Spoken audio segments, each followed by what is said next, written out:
मुल्क के हालात एक तरफ हैं, डॉलर की ऊंची उड़ान है, स्टॉक मार्केट में मुसलसल रोज बरोज जो है वो मंदी हो रही है कि कोई भी कारोबारी आदमी इस वक्त ना सिर्फ कोई नई फाइनेंशियल कमिटमेंट करने के लिए तैयार है। कराची के बिल्डर्स को तो ऑलरेडी कई मुश्किलात का सामना, कई बिल्डर्स अपना काम ही बंद कर रहे हैं। एक mafia Sindh building control authority बन चुका है जहां पर करोड़ों रुपए देने के बावजूद काम नहीं होते। आबाद का क्या किरदार है, आबाद इस पर क्या इक़दाम उठा रहे हैं ताकि बिल्डर्स जो है जो जितना नुकसान उनको हो रहा है वो नुकसान से बच जाए। तमाम इंडस्ट्री देखिए पॉलिटिकल इंस्टेबिलिटी किल कर देती है बिजनेस इंस्टिंक्ट को, कि फिर और ये पॉलिटिकल इंस्टेबिलिटी को कंट्रोल करना चाहिए। अस्सलामुअलैकुम, मैं हूँ फातिमा अख्तर। नई हुकूमत, डॉलर की ऊंची उड़ान, स्टॉक मार्केट में मुसलसल मंदी और महंगाई में रोज़ बरोज़ होश रुबा इजाफा, इन तमाम मसाइल के साथ सनती शोबा भी ज़बोहाली का शिकार हो गया। मुल्क की मईशत को संभालने वाला तबका खुद परेशानी का शिकार हो गया।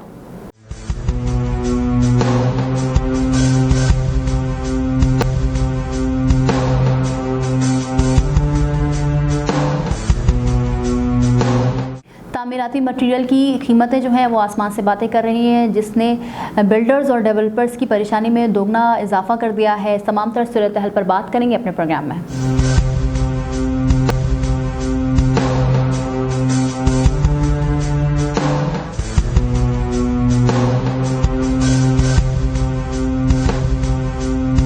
तमाम तरह सूरत हाल पर बात करने के लिए मुझे ज्वाइन किया है मारूफ बिल्डर हैं, साबिक चेयरमैन आबाद हैं, हसन बख्शी साहब। हसन बख्शी साहब, आपके वक्त का बहुत शुक्रिया। तमाम तरह चीज़ें हम देख रहे हैं, मुल्क के हालात एक तरफ हैं, डॉलर की ऊंची उड़ान है, स्टॉक मार्केट में मुसलसल रोज़ बरोज़ जो है वो मंदी हो रही है, महंगाई में होश रुबा इजाफा दिन ब दिन हो रहा है। आप क्या कहते हैं, जो सनती मटेरियल है उसमें भी पहले ही महंगी थी तमाम तर चीज़ें, सीमेंट की बात कर ली जाए, स्टील की बात कर ली जाए, दीगर चीज़ों की बात कर ली जाए, तामीराती शोबा किस तरफ जा रहा है, मुश्किलात क्या हैं बिल्डर्स को? बिस्मिल्लाहिर्रहमानिर्रहीम। आपका बहुत शुक्रिया कि आपने मुझे मौका दिया। जैसे आपने अपने इंट्रो में कहा, ये तमाम बातें हकीकत हैं और पिछले 1.5-2 माह से तो चीज़ें इस कदर तेज़ी से बुराई की तरफ जा रही हैं या डिफ़िकल्टी की तरफ जा रही हैं कि कोई भी कारोबारी आदमी इस वक्त ना सिर्फ कोई नई फाइनेंशियल कमिटमेंट करने के लिए तैयार है, बल्कि जो एग्जिस्टिंग चलते हुए प्रोजेक्ट्स हाउसिंग और कंस्ट्रक्शन के वो भी चलाने के लिए मुश्किल हो गया है। उसकी 2-3 वजूहात हैं। एक तो जैसे कहा आपने, डॉलर रुपी पैरिटी में इतना फ़र्क आ गया है कि जिसकी वजह से कंस्ट्रक्शन मटेरियल में बहुत इजाफा होता जा रहा है। दूसरी जो वजह है, पॉलिटिकल अनस्टेबिलिटी की वजह से इन्वेस्टर बिल्कुल मैदान से गायब है।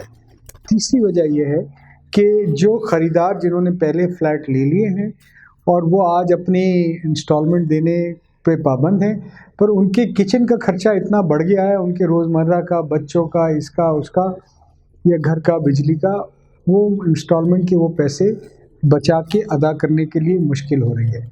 साथ साथ वो बिल्डर जिन्होंने 2-3 साल पहले प्रोजेक्ट अनाउंस किया था और उन्होंने अपनी सेलिंग प्राइस 5,000 साढ़े 4,000 रुपये पर स्क्वायर फुट किया था, इतनी एग्जॉर्बिटेंट महंगाई की वजह से उन्हें अपने प्रोजेक्ट कंटिन्यू करना, कंप्लीट तो बड़ा लफ्ज़ है, कंटिन्यू करना भी मुश्किल हो गया है।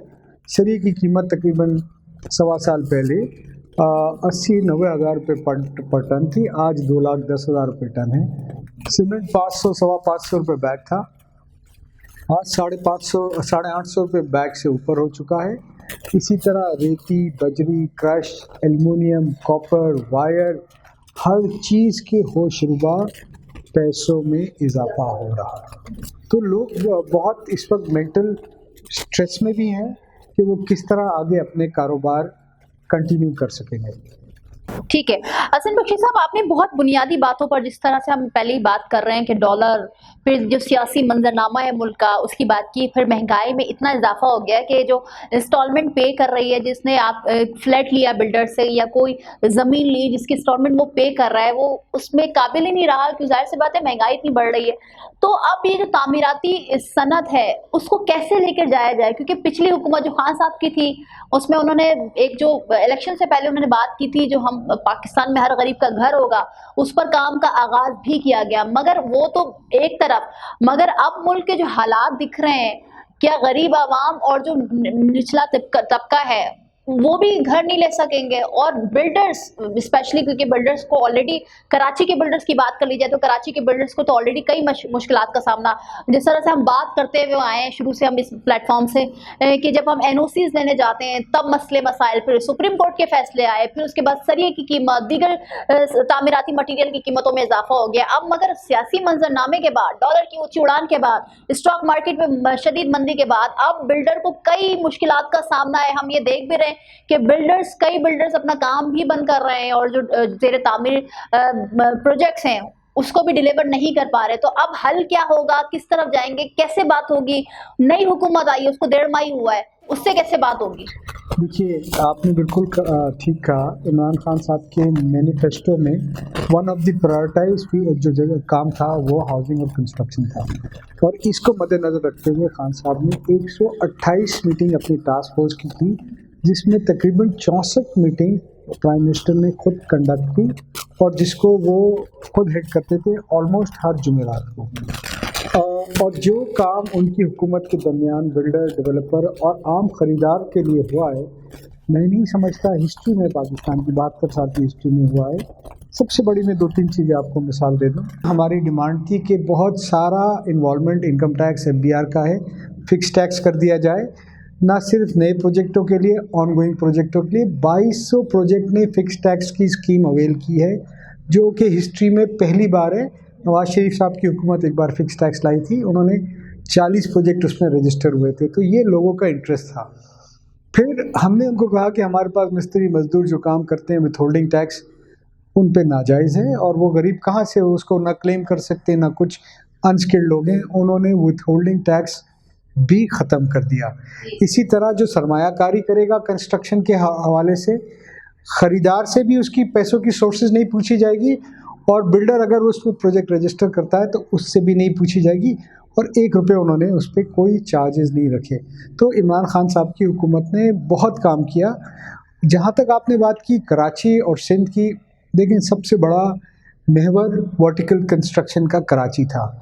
अनफॉर्चुनेटली कराची पीछे रह गया, और आज इस्लामाबाद, लाहौर हमसे आगे निकल गए। कराची में तो एक mafia Sindh building control authority बन चुका है, जहां पर करोड़ों रुपए देने के बावजूद काम नहीं होते, और काम होते भी हैं तो इस तरह होते हैं कि जैसे हमें ऐसा लगता है कि हम ऑक्यूपाइड टेरिटरी में कहीं बैठे हुए हैं। कोई आदमी, कोई महकमा, कोई आगे काम बढ़ने को ही तैयार नहीं है। लिहाजा कराची के बिल्डर, हैदराबाद के बिल्डर, डेवलपर इस कदर परेशान हैं, अरबों रुपए की ज़मीनें ली हुई हैं, अप्रूवल हो नहीं रहे हैं, करोड़ों रुपए देने के बाद अप्रूवल होने जाते हैं तो वो DG चेंज हो जाता है। पिछले 3 साल में 6 DG चेंज हो गए, तो आदमी क्या करेगा? हसन बख्शी साहब, हम यकीनन ये तमाम सूरत हमारे सामने मौजूद है, और हम इसी माहौल में कराची वाले जी रहे हैं। दिहाड़ीदार तबका हो, आम आवाम हो, बिजनेसमैन हो, बिल्डर्स हो, या जिस भी इदारे से ताल्लुक़ रखने वाले अफराद हों, उनका मसला है। मगर हम फिर से अपने टॉपिक पर आ जाते हैं कि बिल्डर जो घरों और फ्लैट्स की कीमतों में क्या दुगना इजाफा हो जाएगा, और जो ज़ेर तामीर जो प्रोजेक्ट्स हैं उसको स्टॉप, सुनने में यही आ रहा है कि स्टॉप भी हो सकता है, क्योंकि जिस तरह महंगाई बढ़ रही है, क्योंकि पैसे उनको तक आ नहीं रहे। जब पैसा नहीं आएगा तो उनका काम रुक जाएगा। तो क्या आप क्या समझते हैं, और आबाद का क्या किरदार है? आबाद इस पर क्या इक़दाम उठा रही है ताकि बिल्डर्स जो है, जो जितना नुकसान उनको हो रहा है वो नुकसान से बच जाए? कि इसका एक प्रैक्टिकल सल्यूशन ढूंढना पड़ेगा, और प्रैक्टिकल सल्यूशन ये है कि आबाद और सिंध बिल्डिंग कंट्रोल अथॉरिटी एक टीम बनाए, और इंडिविजुअली प्रोजेक्ट्स को विजिट करके उनका एस्केलेशन फिक्स करें। ये मुमकिन नहीं हो सकता कि मैंने अगर प्रोजेक्ट अनाउंस किया है और उस वक्त 40,000 रुपये सरिया है, 50,000 या 60,000 रुपये पर टन था, आज 2,10,000 रुपये मैं उसी कीमत पे बनाऊं। आप देखते गाड़ी बुक करते हैं ना आप 6 महीने के लिए, आप पेमेंट कर देते, उसके बाद भी गाड़ी वाले प्राइस रिवाइज कर देते हैं। हम ये चाहते हैं कि हमारे ख़रीदारों के साथ भी कोई नाजायज़ कोई ज़्यादती ना हो, इसीलिए एक कमेटी बननी चाहिए, and project to project visit करके, किसी का फाउंडेशन है, किसी का स्ट्रक्चर मुकम्मल हो गया है, किसी का फिनिशिंग है, कहीं आपको 20% एस्केलेशन करना पड़ेगा, कहीं 30%, कहीं 40%, आपको इंडिविजुअल वो एस्केलेशन करने पड़ेंगे, ताकि अगर बिल्डर कुछ पैसे उसमें कमाए नहीं, पर इतने तो पैसे आए कि वो प्रोजेक्ट मुकम्मल हो सके, और वो प्रोजेक्ट मुकम्मल होंगे तो ही डिलीवर हो सकेंगे। तो आप कह रहे हैं कि घरों और फ्लैट्स की कीमतों में इजाफा होगा और बिल्डर करेगा, उसकी मजबूरी हो गई है कि वो करेगा। देखिए, उसके पास कोई चॉइस नहीं है अगर उसको मुकम्मल करना है। मैं ये कह रहा हूँ, इसको एक रेगुलेटेड सिस्टम में डाल दिया जाए और सिंध बिल्डिंग कंट्रोल अथॉरिटी और आबाद मिल के कमेटी बनाए, और अगर जहाँ आप समझते हैं एस्केलेशन जायज़ है तो अलाउ करें, और नहीं जायज़ है तो उसको मना कर दें। ठीक है हसन बख्शी साहब, आपने दिहाड़ीदार तबके की बात की, सरमायाकार की बात की, मगर गुज़िश्ता दिनों स्टेट बैंक ने शरह सूद में इजाफा कर दिया, और ये बड़ा इजाफा है जिससे हर बिजनेसमैन परेशान है, हर इंसान परेशान है। वो इसलिए क्योंकि जाहिर सी बात है शरह सूद में इजाफा हुआ है तो महंगाई का भी तूफान आएगा। फिर हमारी IMF से मुज़ाकरात नहीं हुए, मुज़ाकरात अभी किसी नतीजे पर नहीं पहुँचे, डॉलर की कीमत बढ़ रही है, हम फिर बात कर रहे हैं स्टॉक मार्केट में मंदी हो रही है। तो आप क्या समझते हैं कि सिर्फ बिल्डर अपने जो सनती मटीरियल है उसमें इजाफा तो हो रहा है, इससे कीमतें भी बढ़ रही हैं, आप खुद फरमा रहे हैं कि कीमतें बढ़ेंगी, इसका हल निकाला जाए, मगर जो दिहाड़ीदार तबका है उनकी भी बिल्डर उनका भी सोचेगा। जाहिर सी बात है वो आप लोगों के साथ काम करते हैं और बहुत बड़ी तादाद में 70 से ज़ायद अलाइड इंडस्ट्री आप लोगों की इंडस्ट्री से वाबस्ता है, तो आप समझते हैं कि उनके लिए भी बात की जाए या सिर्फ बिल्डर अपनी बात करे? देखिए, मैं ये समझता हूँ कि आज से 3 साल पहले एक जो लेबर था उसकी वेजेस थी 800 साढ़े 800 रुपये। आज आपको लेबर 1200 साढ़े 1200 से कम नहीं मिलता है। इसी तरह एक जो स्किल्ड कारपेंटर था उसकी वेजेस 3 साल पहले 1500 थी, आज आपको 2400-2500 से कम नहीं मिलता है। देखिए, ये तो एक नेचुरल फिनोमेना है कि कॉस्ट ऑफ लिविंग बढ़ेगी, उनकी आने जाने की ट्रांसपोर्टेशन बढ़ेगी, आपको उनकी वेजेस बढ़ानी पड़ेगी। जिस हिसाब से पिछले 2 साल में कंस्ट्रक्शन का काम सिवाय कराची, सिंध, पंजाब में और लाहौर में शुरू हुआ है और इस्लामाबाद में, तो बहुत सारी लेबर जो उन इलाकों के करीब की थी आज वो कराची में काम करने नहीं आ रही है, क्योंकि उनको अपने घरों के पास रोज़गार मिल रहा है। बिल्कुल आपकी बात सही है, जहाँ पर हमारी कॉस्ट बढ़ रही है, लेबर हमारे भाई हैं और इनके बगैर हम मुकम्मल नहीं है, बिल्कुल, और उनकी भी उजरत बढ़नी चाहिए, और मेरे हिसाब से वो उजरत बढ़ भी रही है। पर जिस शरह से महंगाई बढ़ रही है शायद उस शरह से नहीं बढ़ रही, पर हम सब ने सोच के, मैं बहुत से बिल्डर्स को जानता हूँ, उन्होंने अब एक सिस्टम ये कर दिया है कि लेबर्स को रहने की जगह भी वहीं दे दी है अपने यहाँ, ताकि उनका किराया बचे। इसी तरह वहाँ पर दोपहर के खाने का इंतज़ाम भी फ्री किया है ताकि वो कॉस्ट सेव हो।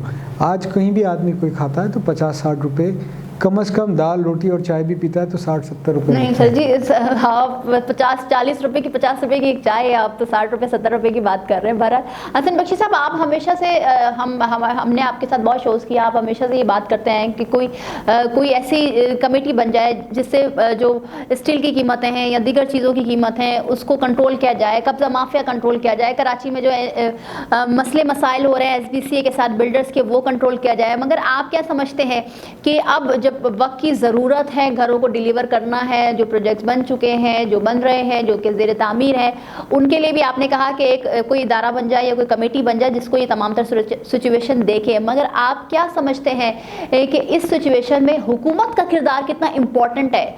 हुकूमत को कई चैलेंजेस का सामना है, मगर बिल्डर्स के हवाले से, तामीराती सनत के हवाले से, नए घरों के हवाले से, गरीबों को घर प्रोवाइड करना है, इस इंडस्ट्री से वाबस्ता अफराद के लिए हुकूमत को क्या इक़दाम करने चाहिए और क्या मैसेज देंगे हुकूमत को? कि जिस तरह से आप कह रहे थे शुरू में कि खान साहब ने अपनी हुकूमत में बड़े अच्छे फैसले किए, आपने बताया, जिक्र किया कि बैंक लोन 5% के हिसाब से स्टार्ट हुआ है, तो क्या लोन के शरह सूद ज़ाहिर सी बातें बढ़ चुकी है, तो क्या लोन में भी फ़र्क पड़ेगा? और हुकूमत से क्या एक्सपेक्टेशंस हैं आप लोगों की, स्पेशली आबाद की? मैं ये समझता हूँ कि चैलेंजेस जो है ना, फेडरल गवर्नमेंट के लेवल पे बहुत सारे चैलेंजेस हल हो चुके हैं। एक आध मैटर होगा DNFP का जो रिसेंटली फाटक की वजह से इंट्रोड्यूस हुआ है। जो मेन चैलेंज है वो है सिंध में जो अप्रूवल के मामला, सिंध में जो, जैसे आपने कहा आपने उसमें कि ज़मीनों पे कब्जे हैं, सिंध में जो लाकानूनियत है, इसके लिए मैं पिछले 5-7 साल में जो समझा हूँ कि शायद अब तो फेडरल गवर्नमेंट और सिंध गवर्नमेंट पार्टनर्स हैं, तो शायद हमें कोई उम्मीद नहीं है कि यहाँ पर इंटरवेंशन होगा। तो मैं पाकिस्तान के उन अदारों से जो पाकिस्तान की सलामती में अपना एक रोल प्ले करते हैं, मैं समझता हूँ कि उन्होंने इंटरवीन करना चाहिए, क्योंकि कारोबार चलेगा तो रोज़गार मिलेगा, कारोबार चलेगा तो आपकी इकोनॉमिक एक्टिविटी बढ़ेगी, कारोबार चलेगा तो रेवेन्यू बढ़ेगा, कारोबार चलेगा तो लोगों को इज्जत से छत मिलेगी। पर सिंध में तो आपको पता है एक ऐसा सिस्टम निज़ाम हो गया है और वो इतनी एफिशिएंसी से चल रहा है कि जिसको चैलेंज करना मैं नहीं समझता कि आज के दौर में आबाद की बस में है। ठीक है, ये उन इदारों को इंटरवीन करना है जो कहते हैं कि हम पाकिस्तान की सलामती में अपना कलीदी रोल ना सिर्फ बॉर्डर पे प्ले करते हैं बल्कि अंदर भी प्ले करते हैं, तो उनको अब डिमॉन्स्ट्रेट करना पड़ेगा कि वाकई ऐसा है कि नहीं। ठीक है हसन बख्शी साहब, आपने तमाम तर मौजू पर टॉपिक्स पर बात की, मगर मैं आगे की बात कर लेती हूँ। अगर खुदा न खास्ता मुल्क के हालात इसी तरह रहे, डॉलर बढ़ता गया, स्टॉक मार्केट में क्रैश, मंदी होती गई, महंगाई बढ़ती गई और सनती मटीरियल इसी तरह बढ़ते रहे, तो क्या महंगाई इस शोबे के लिए और जो घर बना रहे हैं उनके लिए मुश्किल हो जाएगा, घर ख़रीदना, फ्लैट्स ख़रीदना, और बिल्डर्स के लिए? देखिए, मेरा कहना यह है कि अगर खुदा न खास्ता इस किस्म से हालात 3 से 6 महीने और चले तो सिर्फ बिल्डिंग में, मैं मैन्युफैक्चरिंग में भी हूँ, तमाम इंडस्ट्री, देखिए पॉलिटिकल इंस्टेबिलिटी किल कर देती है बिजनेस इंस्टिंक्ट को या आगे प्लानिंग को। कोई भी कारोबार हो नहीं सकेगा, लोग आगे चल नहीं सकेंगे। इसलिए मैं ये समझता हूँ कि फिलफौर ये पॉलिटिकल इंस्टेबिलिटी को कंट्रोल करना चाहिए। तमाम लोगों ने, अगर इमरान खान साहब कहते हैं कि इलेक्शन होने चाहिए, तो मैं नहीं समझता कि जो भी पॉपुलर पार्टी है साफ शफाफ इलेक्शन कराएं, तो उसके हाथ में हैंड ओवर करें ताकि वो इम्पोर्टेंट डिसीजंस लें। अगर नहीं लेंगे तो देखिए, मैं पाकिस्तान की मईशत, पाकिस्तान के इस्तेकाम के लिए बहुत सारी चैलेंजेस देख रहा हूँ और उम्मीद करता हूँ कि अल्लाह ताला हमारे यहाँ उन लोगों को जिनके हाथ में आज फैसले की अल्लाह ने जिम्मेदारी दी है, उनको अक्ल सलीम दे कि वो राइट वक्त पे राइट फैसला। देखिए, वक्त भी बहुत ज़रूरी है। बिल्कुल, अगर ये फैसला राइट वक्त पे नहीं हुआ, भले एक टाइम के बाद हुआ, तो नाकाबिल बर्दाश्त नुकसान होगा पाकिस्तान का। ठीक है, बहुत शुक्रिया हसन बख्शी साहब, अपने कीमती वक्त दिया। जो फरमा रहे थे कि हुकूमत को भी चाहिए कि कड़े से कड़े फैसले और अहम फैसले और अच्छे फैसले करने चाहिए ताकि मुल्क का, इसकी आवाम का अच्छा हो, और सनती मटीरियल जो कि दिन ब दिन होशोबा इजाफा हो रहा है, इस पर काबू पाने में बहुत किरदार अदा करना पड़ेगा सिंध हुकूमत को भी और सिंध के इदारों को भी, और आबाद जो है वो अपना किरदार निभा रहा है। अगर आपको आज का हमारा शो पसंद है तो लाइक करें, कमेंट करें, हमारे चैनल को सब्सक्राइब करें। मुझे फातिमा अख्तर को इजाज़त दीजिए। अल्लाह हाफ़िज़।